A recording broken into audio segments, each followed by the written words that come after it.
Moi, je vous retrouve aujourd'hui pour vous faire mon objet lecture du mois de juin et mai, enfin mai et juin plutôt, on va les mettre dans l'ordre. Donc vu que j'ai pas lu beaucoup ces mois de mai, juin, juillet, du coup, juillet et août, je les ferai ensemble dans une prochaine vidéo. Et là, je vais vous faire mai et juin du coup. Donc, on va commencer tout de suite sans plus tarder avec le premier livre que j'ai lu au mois de mai qui est Recherche, colloque, emmerdeur, harceleur, amant, 3 points, s'abstenir de Emma Green, voilà, publié aux éditions Addictive. Alors, dans cette histoire, on va rencontrer Ava qui doit retourner dans la ville où elle a grandi, je crois, parce que parce qu'actuellement elle vit avec sa tante et en fait elle doit retourner dans son ancien appartement car sa mère vient de mourir je crois et donc du coup elle veut le retaper pour le vendre. Il me semble que c'est ça. Je l'ai lu il y a un moment, je l'ai lu il y a 2 mois donc ça commence à dater mais il me semble que c'est ça.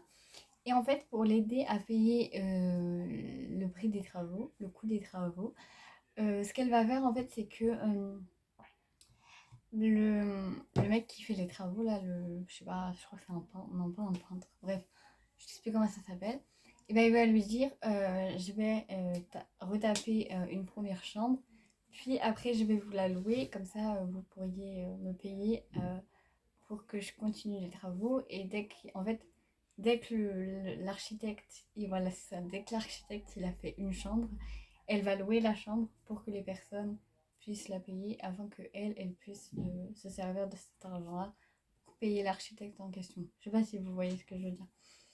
Et en fait, le truc c'est que Ada, elle aime bien être seule de base. C'est une personne assez solitaire et tout, donc sur le coup, elle était en mode coloc, c'est pas trop mon truc. Hein. Non, merci. Et ils vont se retrouver avec différents colocs. Voilà, je crois qu'il y en a 5, 6, un truc comme ça. Et évidemment, je pense que vous vous en doutez, elle va devoir vivre une histoire d'amour avec. Enfin, pas elle va devoir vivre. C'est on lui a pas mis le couteau sous la gorge, mais donc du coup, il va y avoir une histoire d'amour avec un des colocs. Voilà. Qu'est-ce que j'ai pensé de ce livre? J'ai bien aimé. C'est pas mon préféré des Emma Green. Là, je sais qu'au mois de juillet, j'en ai lu un autre. Je vous spoil pas lequel, mais normalement, si vous cherchez bien, vous pouvez savoir lequel. J'en ai lu un autre et je l'ai préféré largement à celui-là. J'ai aimé, voilà, j'ai bien aimé ma lecture, mais sans plus, c'était pas une lecture transcendante quoi. Ensuite, j'ai lu 49 jours, je compterai pour ça, de C.S. Quill. Donc, c'était le livre que je devais lire au mois de mai pour le challenge à table était indélivrable. Vous pouvez retrouver ma palle par rapport à ce challenge sur la chaîne. Donc, dans cette histoire, on va suivre Brine, je crois que c'est comme ça qu'elle s'appelle, qui en fait, Brine, elle a un problème, c'est qu'en fait, euh, pour elle, l'amour ne dure que 49 jours. Et du coup, à chaque fois qu'elle entame une relation amoureuse, elle fait le décompte sur sa main. Enfin, pas le décompte, mais par exemple, dès qu'elle entame une relation amoureuse, elle met un 1 sur sa main, le lendemain, elle met un 2, un 3, un... Et elle est obligée de faire ça. Si elle fait pas ça, elle est pas bien. C'est devenu un toc carrément pour elle et tout. Et en fait, à chaque fois, ces relations amoureuses, euh, elle capote avant le 49e jour. Donc du coup, voilà. Mais on sait pas pourquoi elle ne peut aimer que 49... Enfin, ouais, on sait pas pourquoi elle ne peut aimer que 49 jours. C'est très... au début, c'est très énigmatique. On comprend pas trop et tout. Et donc du coup, Brie, elle va rencontrer Sawyer, qui est un peintre, il me semble. Et en fait, elle va le rencontrer parce que je crois qu'il y a un de ses amis qui fait... qui ouvre une... Comment on appelle ça? Qui fait une soirée, vous savez, pour les peintres, là, et on doit... Une galerie d'art, mais c'est pas... Enfin bref, je sais plus comment on dit. En plus, j'arrive pas à trouver mes mots aujourd'hui, c'est cool. Et donc, du coup, Sawyer, il expose là-bas. Donc, ils vont se rencontrer et tout. Ça va être un peu le coup de foudre. Et donc, du coup, on va voir pourquoi... on va... du coup, on va voir si, surtout si Brine, cette fois-là, elle arrivera à aimer plus de 49 jours. Voilà. C'était un peu pourri, non, comme résumé? Oui, un petit peu beaucoup. Alors, qu'est-ce que j'ai pensé de ce livre?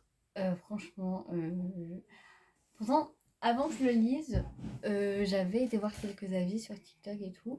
Et vous savez, souvent, quand il y a un gros plot twist, les gens, ils disent dans la vidéo, ils disent, ah, il y a un plot twist, vous allez le voir et tout. Et ben là, ils l'ont pas dit. Ils n'ont pas dit qu'il y allait avoir un plot twist. Moi, perso, je m'y attendais pas. Quand le truc il s'est révélé à nous, euh, quand le truc il s'est, quand le truc il s'est révélé à nous, j'étais choquée. J'ai mis ma lecture en pause pendant 10 minutes. Je fais, attends quoi? J'ai loupé un truc, c'est pas possible. Je me suis dit, il manque des pages à ce livre. Enfin, sur la liseuse, il manque un bout. Ouais, c'est pas possible. Et après, j'ai été sur TikTok. Et ce qui est drôle, c'est que j'ai vu un TikTok, il y a une meuf, elle a dit, je m'y attendais. J'étais en mode, comment c'est possible en fait? Moi, pas du tout. Après, je me suis dit, peut-être un jour, je relirai le livre pour voir s'il y a des moments, il y avait des indices, vous voyez. Parce que là, vraiment, j'ai rien vu venir, mais genre vraiment. Pour ceux qui ont lu L'As de cœur de Morgane, genre vous voyez le gros plot twist, genre quand ils sont dans le bar là. Et ben ça m'a fait la même sensation, mais exactement la même sensation. J'ai fait non, j'ai fait mais. Voilà. Enfin bref, je vous en dis pas plus parce qu'en même temps je peux pas vous spoiler du coup. Et en soi j'étais contente de pas savoir qu'il y avait ce plot twist là. Parce que du coup bah, ça m'a fait encore plus aimer la lecture, je trouve. C'était assez déroutant retrouver ces Quill dans ce genre de livre parce qu'on n'a pas l'habitude de l'avoir dans ce style un peu plus, on va dire, dramatique, bien que le livre, ici, il fait un peu pleurer, mais c'est pas non plus, c'est pas au niveau de Achille, vous voyez, ou un truc comme ça. Mais vu que de base, c'est Squill, on la connaît pour les campus et que les campus, c'est plein d'humour, et c'est un peu plus dramatique, même si à certains moments, attention, on rigole, parce qu'à mon avis, c'est Squill, elle peut pas enlever son humour de ses livres, c'est pas possible, c'est un peu sa patte, quoi. Donc voilà. Mais j'ai bien aimé, j'ai vraiment bien aimé ce livre, vraiment, et je le conseille à tout le monde. Ensuite, j'ai lu Au péril de nos cœurs de Maloria Akassis, toujours publié aux éditions Hugo dans la collection Urgence. En même temps, ça change pas. Je sais pas pourquoi j'ai remonté mes lunettes, ça sert à rien.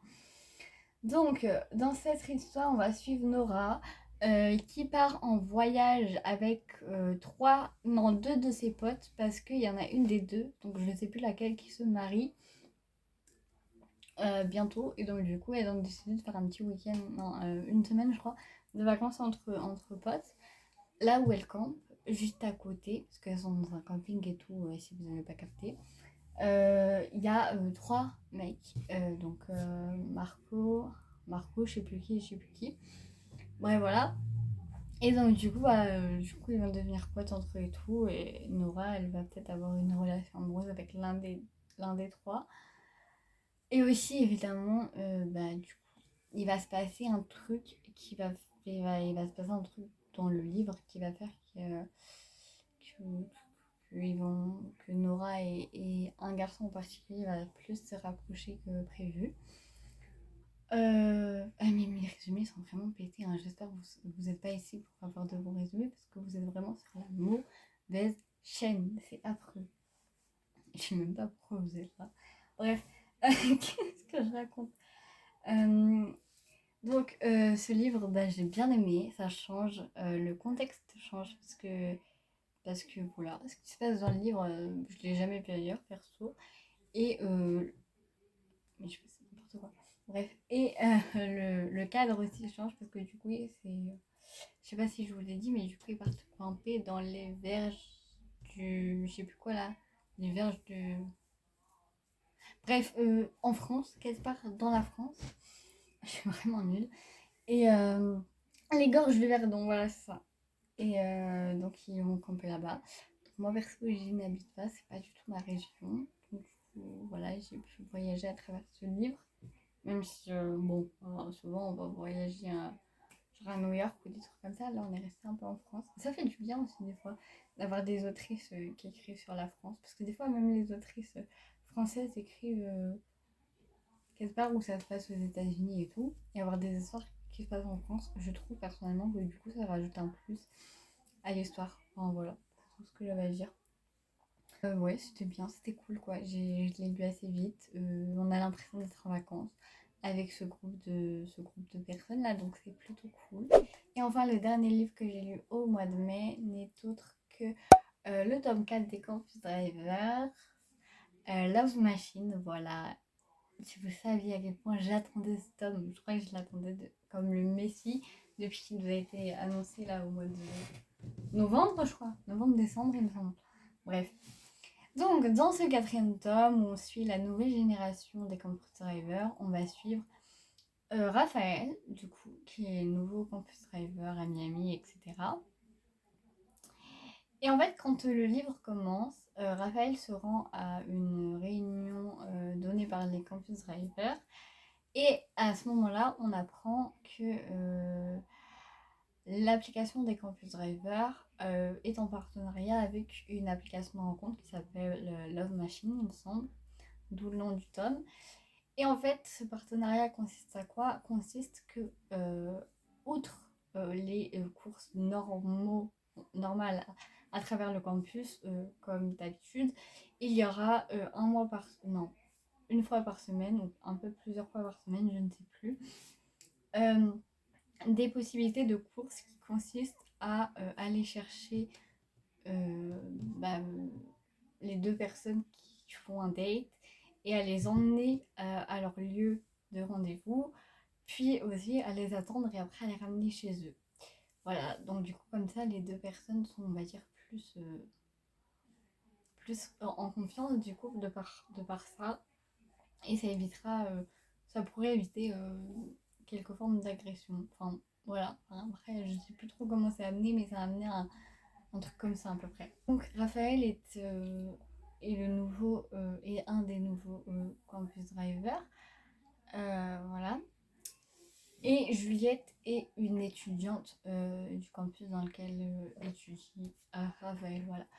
Et en fait, ils vont se rencontrer parce que Juliette on va dire, a eu une rupture difficile, plus que difficile même. Elle a eu un traumatisme, elle a subi un traumatisme, on va dire, amoureux. Je sais pas si ça se dit comme ça, mais c'est comme ça que je l'ai ressenti en tout cas.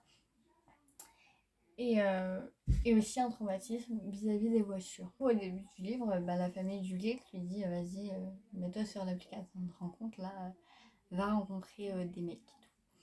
Enfin, ouais, rencontre de nouveaux mecs, quoi. Et donc, du coup, c'est ce qu'elle fait. Et elle a un date avec un mec. Et donc, du coup, le date se fait dans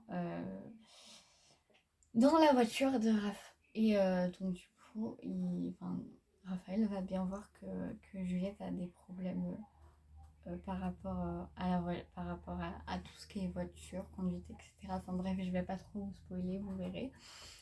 Mais voilà. Alors, ce que j'ai bien aimé dans ce tome, alors déjà, est-ce que je le préfère aux autres? Je crois que c'est mon préféré. Je crois que ça a dépassé le tome 2. Non, je crois vraiment que Juliette et Raphaël soient mon couple préféré. Qu'est-ce que j'ai bien aimé dans ce tome? Tout en fait. De base, il faut savoir que de base, j'aime pas les slow burn. Là, lui, il m'a pas dérangé. Il est tellement bien fait qu'il m'a pas dérangé. Parce que faut savoir qu'au début, avant même d'être Raphaël et Juliette, en fait, c'est juste des potes. Hein. Au début, ils deviennent juste potes. Hein. Vraiment. Genre, et ce slow burn et ce Friends to Lovers, mais en fait, du coup, le livre c'est Stranger to Friends to Lovers, vous voyez. Et j'aime trop, mais j'ai trop aimé ce slow burn alors que de base, c'est pas mon truc. Mais là, le fait de devoir attendre, on va dire, à peu près la fin du tome, je crois que c'est pas un slow burn jusqu'à la dernière ligne non plus, mais par rapport aux autres Campus Driver, c'est un slow burn, je trouve, perso. Mais ça m'a pas dérangé, j'ai trop aimé retrouver la plume de Sesquill. Enfin, retrouver, on va dire, cette plume-là, parce que du coup, je l'avais lu encore dans 49 jours et tout. Mais du coup, retrouver cet univers plutôt de Campus Driver, retrouver les blagues complètement débiles de Lewis, retrouver retrouver le tempérament bien trempé d'Amy, retrouver euh, le caractère berger de Callie et Donovan. Hein, voilà. Mais j'ai trop aimé, voilà, de toute façon, c'est Campus Driver, quoi. Là, je suis trop pressée d'être en septembre. Enfin, en même temps, non, parce que j'aime pas le mois de septembre, mais je suis trop pressée d'être au mois de septembre pour avoir le tome 5 et le dernier. Ou peut-être pas le dernier, en fait, on sait pas. Mais si c'est le dernier, en tout cas, il n'y en a pas d'autres de prévu. Après, c'est Squill, elle a dit qu'elle n'était pas fermée, mais que pour l'instant, du coup, c'était pas prévu parce qu'elle n'en voyait pas l'intérêt, mais qu'elle ne dirait jamais, elle ne dirait plus jamais, jamais, justement, parce qu'on ne sait pas de quoi la vie est faite. Mais voilà. Mais j'aime trop cet univers, c'est fou. Bref. Et ensuite, on va passer au premier livre que j'ai lu au mois de juin, qui est The Bucket List de Alice Desmerveilles, publié aux éditions Plume Web.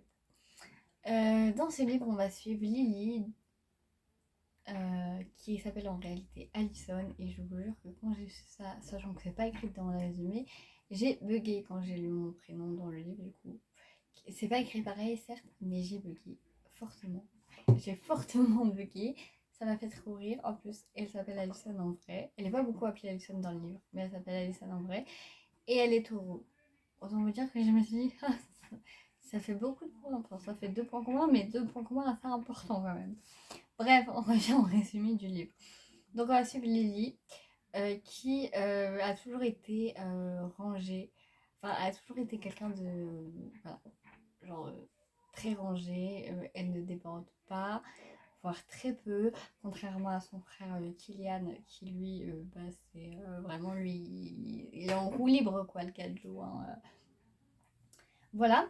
Et à côté, on va suivre Maël, qui est le quarterback de l'équipe de foot.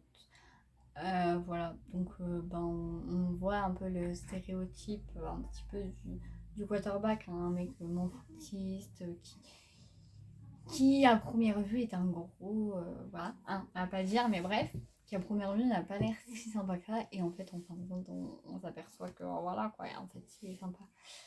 Bref, et en fait, comment ils vont faire pour se rencontrer, entre autres, enfin, comment ils vont, outre le fait que Maël, du coup, soit le quarterback du frère de Lily, mais en vrai, pour faire le lien avec le titre du livre, en fait, la meilleure amie de Lily a décidé de faire une bucket list. Donc, vous savez, c'est une liste avec toutes les choses à faire avant de mourir et tout. Et, dans cette liste, il y a aller en boîte, truc qu'ils n'avaient jamais fait. Ils n'ont pas l'âge, donc du coup, ils se sont créés des fausses cartes d'identité. Et puis après, ils ont été dans la boîte. Et puis dans la boîte, ils ont retrouvé Kylian et Maël, du coup, et l'équipe de foot. Donc du coup voilà, c'est comme ça que démarre l'histoire entre guillemets. Et puis après on va suivre leur histoire. Alors ce livre, j'ai bien aimé, mais c'était pas transcendant non plus quoi, vraiment. Il y en a beaucoup qui disent qu'ils ont kiffé la tension et les punchlines de Lily et Maël. Parce que bah, évidemment au début c'est un enemies to lover, hein, sinon ça serait pas drôle. Mais enfin... Moi, j'ai pas trop. Enfin, j'ai bien aimé, ça se lit, c'est cool. Voilà, on passe un bon moment, mais j'étais pas à fond dedans, quoi. Je pouvais très bien repartir à autre chose. J'étais pas. Il n'y avait pas cette envie de tourner les pages à chaque fois, quoi. Donc, je ne sais pas si je lirai le deuxième tome. Sûrement, peut-être, parce que quand je commence quelque chose, j'aime bien le terminer. Mais voilà, quoi. Donc du coup, j'ai pas trop grand chose à dire, il me semble. Il n'y a pas non plus de gros points noirs à l'histoire. Je n'ai pas l'impression qu'il y ait des gros points noirs à l'histoire. Ensuite, le prochain et dernier livre que j'ai lu sera La fiancée de l'hiver de Kirakas, publié La fiancée de l'hiver, mais pas du tout, hein, La fiancée tout court. Je sais pas d'où j'ai sorti ce titre. Bref, La fiancée de Kirakas, publié aux éditions Robert Laffont. Il n'y a pas de collection, je crois, sur ce livre. Je pense pas. Bref, alors ce livre, pourquoi je lis en papier? Tout simplement parce que je l'avais acheté bien avant de lire en e-book. Donc du coup, voilà. Dans ce livre, on va suivre Hollis, qui est prince.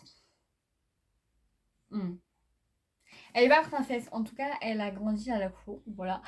Et depuis petite, elle a le béguin pour le prince qui s'appelle Jameson, voilà. Et en fait, elle se dit, mais jamais de ma vie, ce mec va prêter attention à ma personne, en fait. Et bah si, elle a de la chance, elle, parce que son crush fait attention à elle. Chose qui arrive très peu dans la vraie vie, bref, je m'égare. Voilà, et en fait, sauf que la meuf est jamais contente, parce qu'au moment où son crush se soucie d'elle et la regarde, et même à deux doigts de la demander en mariage, hein, c'est pour vous dire, bah non. Elle devient éprise d'un autre mec. Voilà. La go, c'est bien pour dire qu'elle ne sait pas ce qu'elle veut.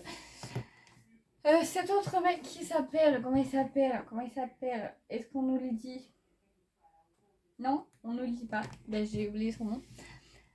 Qui vient d'un autre royaume même et tout. Et du coup, voilà, il y aura un petit peu une histoire de triangle amoureux.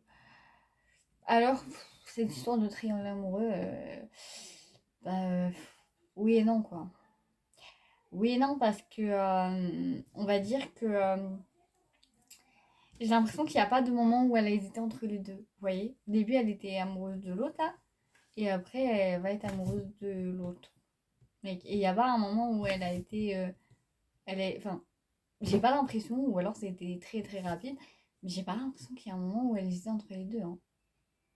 Genre, vraiment. Hein.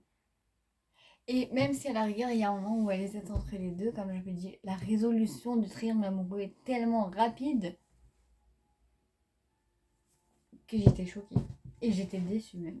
Voilà. Ce livre m'a déçue. Ce livre m'a très clairement déçue. Je ne lirai pas le tome 2. Voilà. Enfin, je sais pas. Je sais pas, j'ai pas aimé.